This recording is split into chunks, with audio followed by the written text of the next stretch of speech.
건강정보를 알려드리는 무량기 TV입니다. 5%는 의사가 고치고 95%는 내 몸이 고친다. 명예 한의학 박사 김세현. 내 이를 품고 있는 현미 탄수화물이 다이어트의 공적으로 인식된 지는 오래됐다. 살을 빼려는 사람들을 보면 너나 할 것 없이 밥의 양부터 줄인다. 밥을 줄이는 대신 사람들은 닭가슴살이나 계란, 흰자 등 단백질 식품으로 부족한 영양분을 보충한다. 그 외에 부족한 미네랄은 호두나 해바라기, 씨앗 같은 견과류로 충당하면 된다고 생각한다. 식물의 씨앗이 몸에 좋다는 생각은 공통적이기 때문이다. 상식의 맹점이 바로 여기에 있다. 견과류에 대해서는 우호적인 감정을 가지면서 쌀이 바로 식물의 씨앗이라는 생각은 하지 못한다. 식물의 배아는 씨앗의 에너지원으로 몸에 이로운 물질이 많이 들어있다.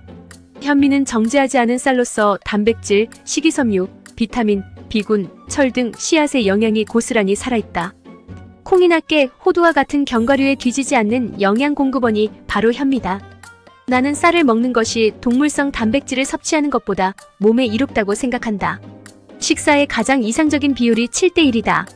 7을 쌀, 야채, 과일과 같은 식물성 식재료로 채우고 나머지 1만 동물성 단백질로 채우는 것이다. 식물성 식재료를 선택함에 있어 곡물과 야채의 밸런스만 잘 맞춘다면 끼니 때마다 밥을 먹는 것은 아무 문제가 없다. 현미의 이로움에 대해서는 많은 사람들이 얘기했기 때문에 따로 언급할 필요가 없겠지만 무엇보다 현미의 뛰어난 점이라면 내일을 품고 있다는 사실일 것이다. 정제된 백미에게는 내일이라는 게 없다. 한 달을 묶여도 백미는 싹을 틔우지 않는다. 논에 뿌려도 백미는 벼가 되지 않는다. 백미는 공장에서 출시한 가공품과 다를 바가 없다. 통조림을 땅에 심는다고 통조림 나무가 열리지 않는 것과 같다. 하지만 현미는 온도와 습도만 잘 맞추면 당장이라도 싹을 틔운다 발화하는 것이다. 현미가 발화한다는 사실이 왜 그렇게 중요한 걸까? 생명체로 자란다는 것은 효소가 작용하고 있다는 증거이기 때문이다. 현미는 생명의 열쇠인 효소로 가득한 건강식품이다. 씨앗식물은 씨앗을 널리 퍼뜨리기 위해 종종 동물을 이용한다. 동물은 삶의 반경이 넓기 때문에 먹이를 아주 멀리까지 이동하곤 한다. 그때 동물이 삼킨 식물의 배아 부분은 소화가 되고 씨앗은 배설물과 섞여 몸 밖으로 배출된다.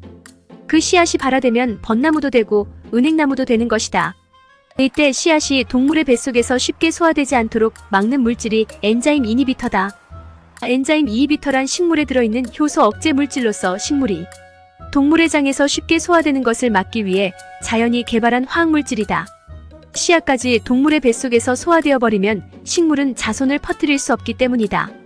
가령 콩을 날로 먹으면 꽤나 아리고 비린데 이것은 콩에 작용하는 독성 물질인 엔자임 이니비터 때문이다.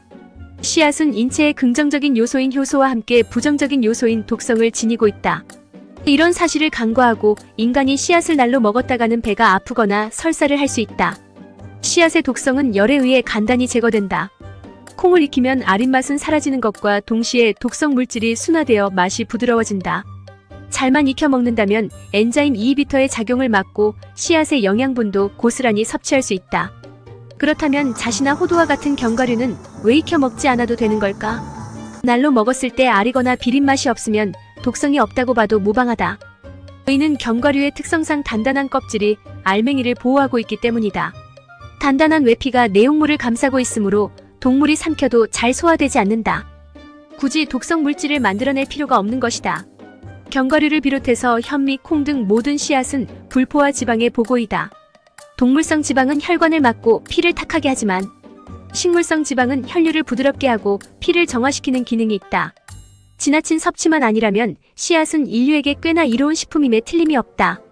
공유하면 함께 건강해지는 무량기 TV였습니다. 구독과 좋아요는 사랑입니다.